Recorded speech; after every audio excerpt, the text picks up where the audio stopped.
We really, yeah, Yeah. Okay. This concept of Lashon HaKodesh, we see that this is what Yaakov went into exile for, and Yosef went into exile for. They both were in exile for 22 years, corresponding to the 22 letters of the Hebrew alphabet. So what was happening to them? By going through all their trials and tribulations, Rav Nachman teaches they were perfecting their speech. Right? We learned the same thing with Noah. He was building the Teva, which means word, meaning he was perfecting his speech his whole life, and through that he saved his family. Right? Noah is going to come up in a second. So you see there's this inyan of tzaddikim having to perfect their speech and going through suffering and trials and tribulations in order to do that. Okay. Now, what is the concept of perfected speech? Perfected speech, hu mekushar l'Shabbat. It's highly connected to Shabbat. Bifkina, like it says, v'daber davar. You shall not speak about matters of the week on Shabbat, mundane matters. That is, your conversation on Shabbat should not resemble your weekday conversations, meaning, there are different blessings, right? That, let's say you have the Bukhari and Siddur. You're allowed to make some of those blessings in your own language, and it's counted as halach. It's considered Lashon HaKodesh. Yes, it's considered Lashon HaKodesh. I was reading this yesterday. Exactly, good. Okay, good. This is exactly what we're saying. It's called Lashon HaKodesh because what you're doing, Rav Nachman says elsewhere, to have perfected speech, you also need to uplift the mundane. In your own tongue. In your own tongue. That's part of Hibodedut. Hibodedut is perfecting your speech because it takes your mundane speech and it makes it holy because it's towards Hashem. Now, there are certain brachot though that you need to say in Hebrew for them to be considered valid, like Birkat Kohanim. They have to say it in Hebrew. They can't say it in Russian too. And Kiddushin, you have to say how you have your condition. Okay, good. So you're going to see it's very connected because bracha and kedusha are very connected, and they have to come to Lashon HaKodesh. Therefore, it says, "Thus shall you bless," and it says in Masechet Sota with Lashon HaKodesh, with the holy tongue, because it says "ko." So they're saying "thus," meaning only in this language. So they're learning out from a halacha in this. "Thus shall you bless," therefore it's Lashon HaKodesh. Now you should know that also "ko," according to the Zohar, is always a code word for the Shekhinah, which has to do with the letters. Why? Because Ko is the Shekhinah. You'll notice also Hanukkah is the 25th of Kislev. Because what does it have to do with? You'll notice according to Halakha, where does the menorah have to be in your house, the Chanukiah? Front door. Right? Opposite your mezuzah. And how high or low does it have to be? Right now? If you put it on top of this table, is it too high or it's low? It's good. It's good. It needs to be under 10 tefachim. 10 what? 10 tefachim. What is that? Tefach is a hand breadth. It's like this.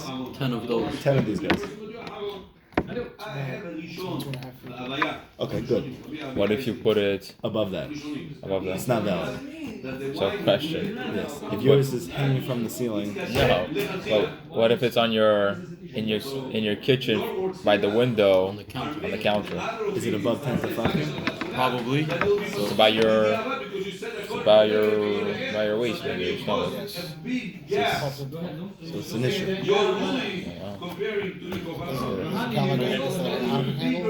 What's that? Didn't count like lit the Hanukkah candles? It's probably b'diavad, it's okay, I have to check, but it's not lahatchila, which you should do. But what's the whole inyan of this? Most Hagim, Hashem is changing nature and nullifying it. Right? On Pesach, he completely obliterated Teva, nature. Right? We just watched, it was like a gigantic show. True or no? On Shavuot, he came down a mountain and he spoke to us. We blew out of our bodies. This is like complete destruction of nature, just to show us that he runs the world. Hanukkah is not that. It's the opposite. Hanukkah is he's revealing himself within nature, which is really his goal. What he wants more than that. That whole inyan of him just Like a freebie. yeah, it's like a freebie. Beginning of a relationship. Yes, but he really wants that Hashem, he himself, should be In the struggle of the relationship. not in the struggle, but he himself should be revealed in the physical world, have a dwelling place below. Not that he should have to subvert the physicality, but that you should make your physicality a vehicle for Hashem. Right. So this is the concept of Hanukkah. Why? because it says that the Shekhinah is never that low, except on Hanukkah. But they say to put it by your window. Okay. Confused. So that the window thing is not about the height. The window thing is about it being in public because it's supposed to be a public maze. Yeah, but what if your window is 10 feet off? So then it's an issue. That's what I'm telling you. You know what you could do? You could put it on a little stand right next to your window and then people can see. The window thing is not like mamish on top of your window. It has to be on top. It's about people seeing it. Public. Why do people have to see it? And why on the street? Because the street represents the lowest place. Regular. So you're revealing the Shekhinah on the streets. Everybody with me? Okay. So whatever. This is the concept of Hanukkah. You had no eyes. So this is the concept of Hanukkah. This is the concept of Hanukkah. Okay? So now, it says like this. Lashon HaKodesh has in it blessing and kedusha. Now I want to show you something interesting. What's the concept of Eretz Yisrael? So we learned before, the land is always the concept of speech, and Israel is always the concept of truth.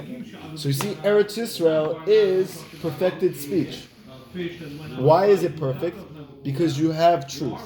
That's Eretz Yisrael. That's how you get Emunah. Yisrael.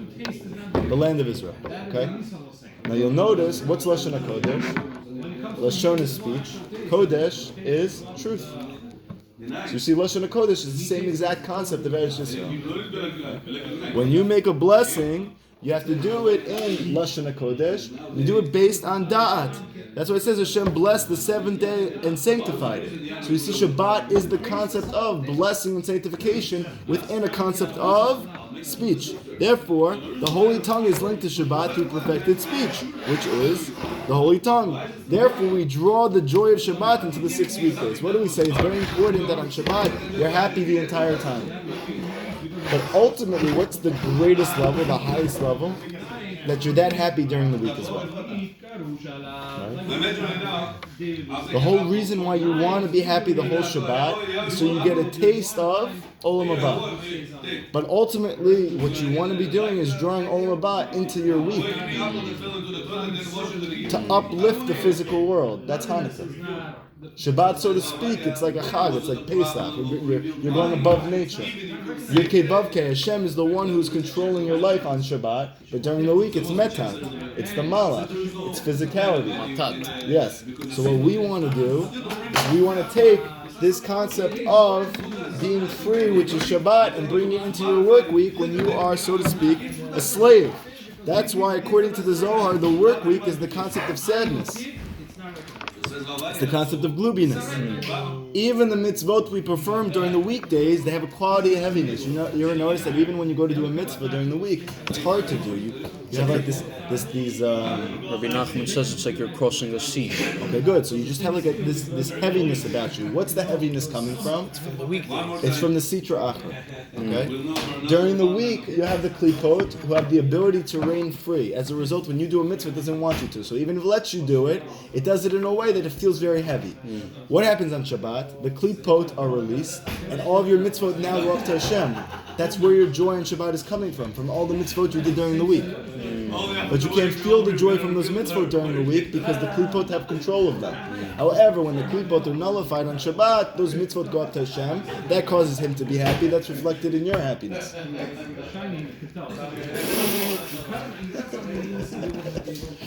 You with me? I can't say so. I'm with you. What? I can't say certain things right I like this Torah. You like this story? I love this Torah. Okay, good. Why do you never come to the classes? You know, what's the difference between Esav and Yaakov? Esav said he loved the classes and he never came. You know and Yaakov why was always coming. Yitzchak loved Yaakov? You know why Yitzchak loved Esav more than Yaakov? Why? Because he knew his test and his fight is harder. Right. You understand? I'm bisadeh. I'm in the field, keeping the mitzvot and doing what I have to do. Do you know what that is? Yes. That's even higher than any Yaakov. There's a certain intensity about you which is palpable. And it's making me feel very, very heavy. Feel it. Listen, I just want the truth. I feel like when you get up in the morning and you say Modeh Ani, you do like Modeh Ani. It's true or not? In a way, it is. Before, I just really feel like we have purpose. We have deep purpose. 100%. That's it. You're right. We have to 100%. strive, no matter what, to this deep purpose. No Good. matter You know how you do that? Come and learn the Torah. Come and learn the Torah. Come and learn the Torah. Same thing happens when you have walk-ins class. You have guys who come once a year and they just take over the class and they start teaching all these deep concepts. And he's like, okay, great, but where are you during the week? What are you doing during the week? Oh, I'm on 47th Street, you know, doing this. True. It's true. Okay, good. All right. So the weekdays are the concept of gloominess. Even the mitzvot we perform during the weekdays, we have a quality of heaviness. This is because that's what Rav Nachman says to be b'simcha. the weekdays are ruled by Metat, who is a servant of Hashem. And what's the concept of a slave? Sad. Slaves are always sad. Even a sad slave won't go against his master. But Shabbat is not called a slave. Shabbat is called a ben. It's called a son. The concept of a son is that he's free. He's at rest. A slave is a slave. But we're slave to Hashem anyway, no? But that's freedom. That's you're a son to Hashem. Not a slave. You serve Hashem. But that's like the son serves his father. Yeah. It's not like the slave serves his master. Right. It's still the same thing. Because even through fear, the slave has to serve the master. But the slave's unhappy. That's the difference. Yeah. Son is happy to serve his father. Right. Okay. And there is rest for those above and those below. What is it speaking about? So Noach, who is the first concept of the tzaddik in the Torah, so to speak, his name is Noach, which means rest. Right? He had a son, Lamech, and he said a ben, right? So what's a ben? Freedom, a son. He's not a slave, he's a son. And he brought Noach to the world. Why? Because he took away our suffering, he took away our heaviness. Why? Because he's the tzaddik. And the Zohar says that the tzaddik is the concept of Shabbat. Interesting. What after you came out, you planted a vineyard. Right? You'll notice that when you see tzaddikim, they're always happy. They're always happy. Where is that coming from? Because they're holding by Shabbat during the week. Because they're not slaves to their Yetzer Hara and to their taivas. As a result, they're free even during the week. Joy is then awakened, and as a result of all the mitzvot of the 6 weekdays, they're lifted up and raised up out of the atzvut. Then you're filled with menucha, rest and joy. Why are you resting on Shabbat that you can't during the week? You think it's because you have no technology and experience. It's because you have no sitra achra that's holding you down. As a result of that, you're resting from them. That's the rest. Oh, so it's not actual rest by taking it. No, I mean that's the result. You feel rested. You feel the freedom. Because on that day, the Because secret on that offer doesn't day work. there is no satan, there is no sitra achra, and as a result of that, you're resting from. Because what's happening during the week? You're toiling to them. Yeah. Your taivas, Everything. right? Your desires, your laziness, your anger, your fear, your jealousy. They have no hold on you when you're on Shabbat. So you're free. It's like Olam Haba. No, it's hard for me to understand that. Okay. There's people who don't keep Shabbos. There's people who These things don't apply to them. do. Alright, so what did Rav Nachman say? There's some people they're not able. They could be standing right next to a tzaddik, a true tzaddik, and they have no idea that he's anything. Why? Because they're so filled with darkness. Your ability to appreciate the rest of Shabbat is dependent on where you're holding. You have to prepare for it. Yes, you have to prepare for Shabbat. Even though Shabbat is the day of rest, only day of rest is the person who prepares. So the person who's working on growing during the week, for him, every Shabbat is Gavaldik. Why? Because you're supposed to be coming back to Shabbat, so to speak, a new person. You worked on yourself all week, and you're bringing a new product to Shabbat, and you rest from that. Every Shabbat should be a greater revelation of God to you. So Hashem already created Adam on the 6th day. Meaning he perfected all those spheres beforehand, except this one. You saw it. That's why he found the Okay. Because he's supposed to come back as a new situation. Okay. That's exactly. You heard it from the Rebbe. So now he says like this. Noach, this one will bring us relief from our work, talking about Noach, and the itzvon of our hand, the toil of our hand. So Rav Nachman says itzvon, toil, is also connected to the word atzvut, sadness. Meaning Noach is going to save us from sadness. Why is he going to save us from sadness? Because he's a tzaddik. because he's the master of the Brit, and the sadness comes from Pagam Brit. So that's why Noach is going to bring rest to us. Not because he created physical things to help work the land, meaning the working of the land is Amunah. They could not figure out how to work the land. They had no tools because they were all wasting seed. So when Noach, the tzaddik, is born, he's bringing the world rest. Menucha, because he's the tzaddik. This refers to Shabbat, which is the concept of sun, which is the concept of Noach, because he brings rest for those above and below. He relieves and cheers all of them from their gloominess. This one will bring us relief. That's why Mashiach's name, you flip it around, it's Yismach. It means he will make happy. Why is he going to make happy? How is he going to make people happy? He's going to cause them to be Shmirat Brit. It's crazy that you say, if you, in Hebrew, if you see, it says Mashiach, the coming of Mashiach is the same, how do you say the value? Numerical value as Shomer Shabbat. As Mechalel Shabbat, actually, not Shomer Shabbat. Mechalel Shabbat. Nice. See, this, it made me twitch something in my brain right now. I wonder what that feels like. Amazing. Good feeling. It's a good feeling. And when a person narrates the Lashon HaKodesh, the holy tongue, which is linked to Shabbat, he causes the Kedusha and the joy of Shabbat to be drawn into the 6 days. Meaning what? How do you feel that happiness from Shabbat, mamish, the whole week? By perfecting your speech. And you're saying he can't feel it until he has a zivug. Give off your seed on Shabbat. This is what you're saying, okay? I'm not. This is what I'm not saying. This is because Lashon HaKodesh is the concept of Shabbat, and so Shabbat joy is channeled into the 6 weekdays through him. So listen to what he says now. This pasuk where it says Kel Kelokim Yudkevavke Diber, right? Like it says in Tehillim. These 4 words Rav Nachman says is the gematria of Simcha, joy. What was Kel Kelokim Yudkevavke Diber?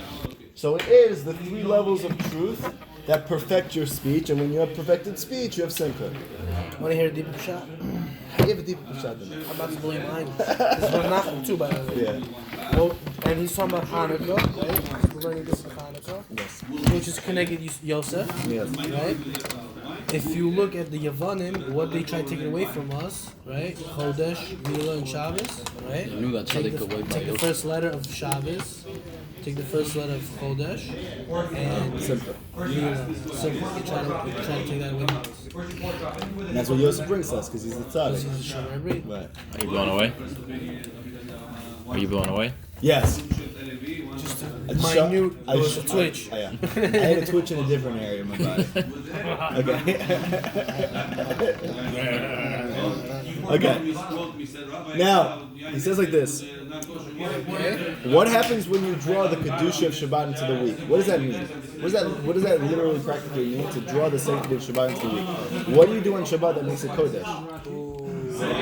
Seclude yourself. What else do you do? Pray. So seclude yourself, that sounds like what? People to do. What else do you do? Meal. You pray, you learn, you eat in Kedusha, And yours. right? So all of these things, right? And you're not drawn by your taivas, right? Work, money, all these things on Shabbat. So Nachman says, by taking that mode of living and bringing that to your week, as a result of this, you reveal the unity of God in the world. On Shabbos. No, during the week. During the week. Meaning what?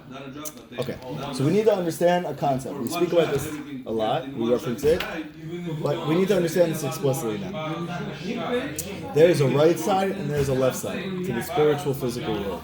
Okay? The right side is always spiritual. The left side is always physical. We learn that the left side only exists to support the right? Like when you play basketball, you have to shoot with one hand. That's the main hand. Why do you have the other hand? Only to support your shooting hand. What would happen if you tried shooting with your other hand? You're going to fail tremendously. Are we with me? In this world, this is how it works that you are able to reveal the unity of God in the world.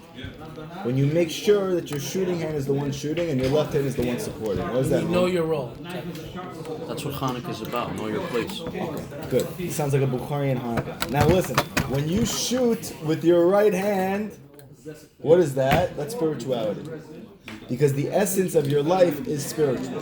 The main thing, the ikar, is spiritual.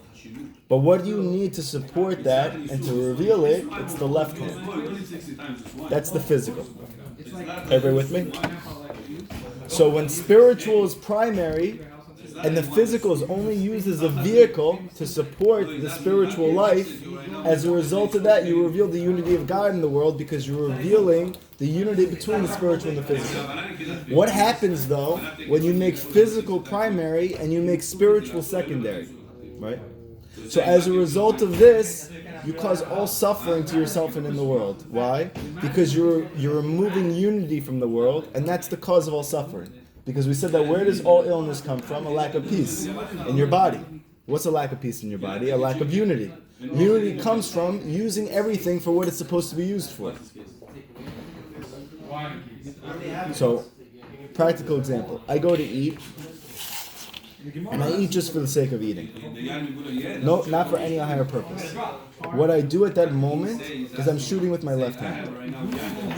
I have removed the purpose of the food, and I have engaged only in the shell of the food, only in the physical, only in the quick. 3 steps. And at that moment, I have removed the unity of God in my life, and I'm not going to feel Him. However, if I eat for the sake of living, not live to eat, then I reveal the unity of the food. I show how the food in my life is really only a mechanism of experiencing God. Everybody understand what we're talking about here? Yeah, I do. Okay. This is for everything in our life. So to speak, spiritual and physical are supposed to be together, a light in a vessel. But when you make the vessel the most important thing, you separate the light in the vessel. And then all you're eating is the shell. It's like eating a banana. So how do you make yourself happy during the week? So Nachman says by revealing unity during the week. How do you reveal unity during the week? By using everything the way it's supposed to be used. You're using the physical for the spiritual. This reveals the unity of God in the world. The 6 weekdays are the concept of diverse phenomenon, he says. For on each day a different thing was created, right? On the first day the sun, right? On the first day the light was created. On the second day you had the rakia. On the third day you had the ocean, and you had the dirt, right? Yeah. The fourth day you had the sun and the moon. The fifth day you had vegetation. Sixth day you had man and animals. Okay. Meaning a new phenomenon was created on each of these 6 days. So if you take each of these days on their own, so then you have lack of peace. However, with Shabbat, listen to what I'm saying, it's very important. When Shabbat came, all of a sudden it gave meaning to those 6 days and brought a unity and a revelation of God in the 6 days. But when you have the 6 days on their own, you have chaos. So it's the Shabbat, which is godliness, which is spirituality, that actually unites those 6 days. It's like ingredients for food, right? The vessel, the ingredients, and one by one, it's not appetizing or good, appealing to you. Right. You need to mix it all up. Right. That's why in the beginning stages it looks like chaos. Right. But once you have the final product. Very good. And it says that the idea that all diverse phenomena stem from Hashem, which is completely one, this is impossible for us to understand. How can multiplicity come from oneness? He says the human mind can't comprehend this. However, through Shabbat, which is the great gift that Hashem gave us, like it says in Shabbat, I have a precious gift in my treasure house. Shabbat is her name. This simple unity is revealed. Why? Because Shabbat, all we're doing is taking the physical world and uplifting it to reveal spirituality. Meaning, what are we doing? Everything. We're achieving the purpose of creation on Shabbat. The reason why you do that is to remind yourself what you should be doing during the week. Why does Hashem make that every single week? It's easy to forget why you're here.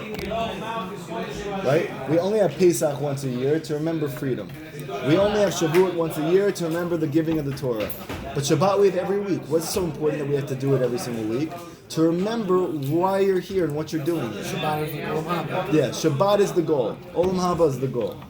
How do you make this world good? How do you make yourself happy? By drawing Shabbat into the week, right? The sages say that you have to remember Shabbat every day. So most people think that means buy something for Shabbat. Meaning like prepare yourself for Shabbat. Think about Shabbat in the future. Nachman says not what it means. It means take Shabbat into your day now. Meaning take your physical day and make it like Shabbat. Spiritualize it. Infuse it with spirituality. Then the unity of Hashem is revealed and you're able to see how all these differences come together as one. Right? I'll give you a practical example. Let's say you have a man and a woman, they get married. This is like two different days of creation coming together. They have almost nothing to do with each other. But you have Shabbat, which is the Shekhinah. And when both are moving towards the Shekhinah, now those 2 days come together. And they're perfect together. And you see how in reality it's all one. But if you remove the Shabbat, you remove the Shekhinah, then you just have war. You're saying every day is really just A gathering part for of Shabbos. Yes. And when you take Shabbos out, Then all the days are not. then all the days are on their own, and they weren't meant for that. And then there's just chaos and sadness and anger and despair. So Shabbos is the kli for the week. Shabbos is the kli. The revelation of the simple unity is extremely precious even to Hashem. This is as we find when there's disputes between an individual and a majority, right? This is a halacha, so good. So we got a Always halacha say for majority. tonight. We always say majority. The reason for this is that they are a majority, meaning what? Each one has a distinct outlook. This being the concept of diversity. In arriving at a common opinion, they came to a simple unity despite the fact that there's many opinions. And God values this greatly, and therefore the law always goes according to them. Because they're revealing unity in the world. That's why, huh? This So also wasn't it 2 witnesses and 10 witnesses? This also keeps disputes from increasing in Israel. Why? Because without this principle, every individual would assert his own opinion. There would never be a resolution to any matter, and dissension would spread in Israel, and this is not Hashem's will. His sole desire is simple unity, because when simple unity is revealed in this world, it is revealed also on high. Like we said, that Hashem is not going to go into His Beit HaMikdash up there until we make one down here. Meaning what? Until we reveal the purpose of this world and bring God into it here, He's not going to reveal it up there. That's what it means, that Hashem is one and your name is one. This is what we're looking for. And then it says at the end of that, like your people Israel, one nation on earth.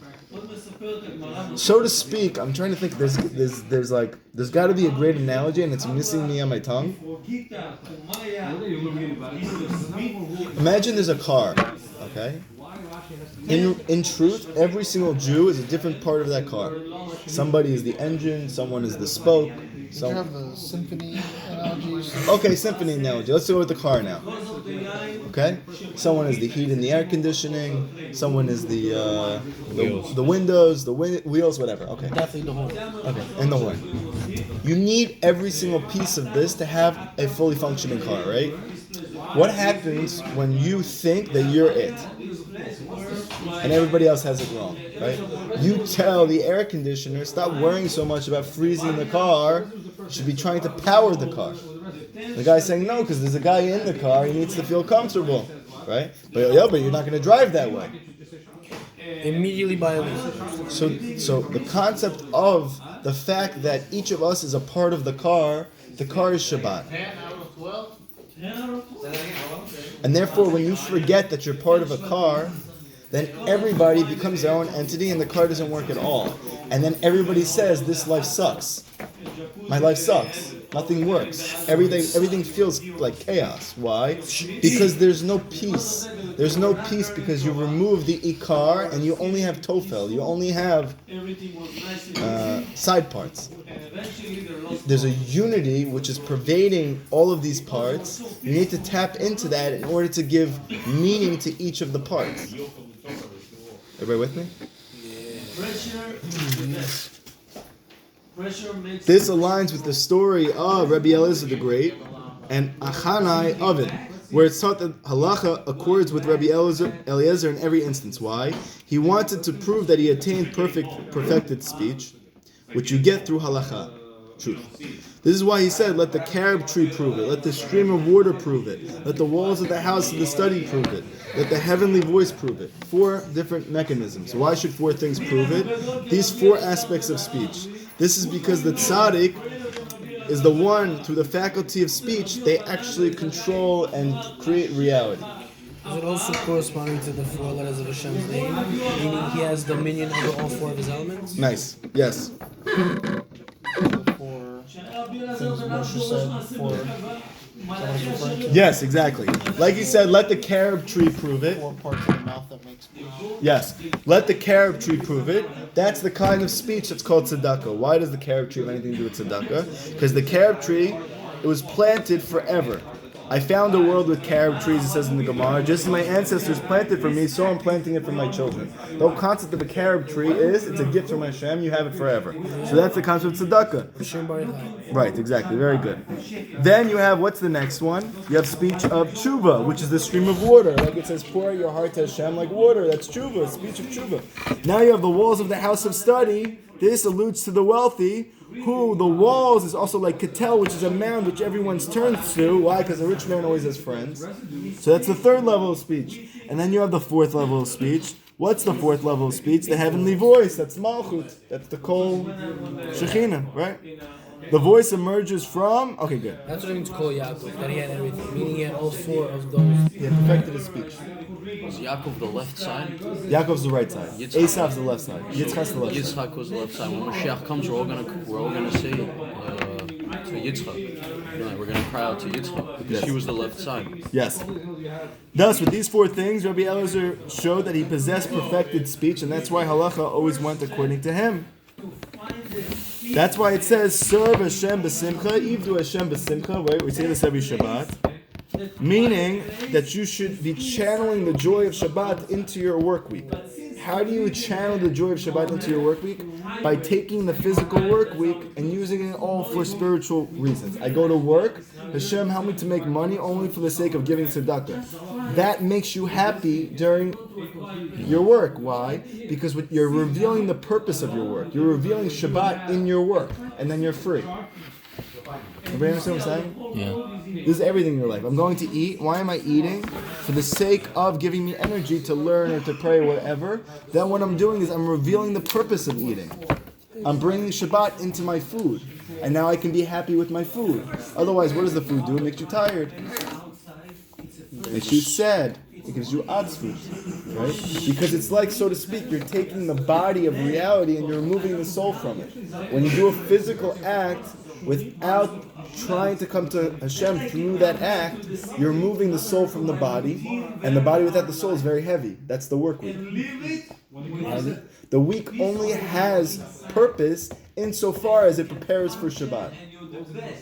But if the week existed on its own without Shabbat, it would have no purpose whatsoever, and then it's chaos. You know, it's an amazing thing. My cousin, very nice guy, but he's like immersed in all of the acts of Mitzrayim. So he told me he just went on vacation, and he said I really needed it. So I said, you feel better now? You feel like you're ready to go back to work, whatever? He said, no. It wasn't like the kind of rest I needed. I said, what's the kind of rest that you need? He said, I don't know, like if I had my phone turned off. Mamish describing Shabbat. You know why? Because even his rest is not real rest. His rest is work week rest. And you never feel rest from that because it's not real rest. He's still under the correspondence to So going on vacation isn't necessarily called vacation. It's not rest. Nothing physical can make you feel that spiritual That's right. thing that you That's why then it says after serve Hashem b'simcha, then it says know that Hashem, He is Hashem, meaning through that you're going to reveal that Hashem is one. What happens for certain people that they feel like Hashem is out to get them, Hashem is punishing them? Definitely not the simcha. Why are they feeling that? they're feeling that because they're not doing physical things for spiritual reasons. So Rav Nachman is teaching us a very deep thing. Because they have removed the purpose of their life, then all they experience is chaos in their life, and they think Hashem is causing that. But really, they are causing that by removing the ikar from the tofel. They're shooting with their left hand when they're writing. And this is the concept of Hanukkah.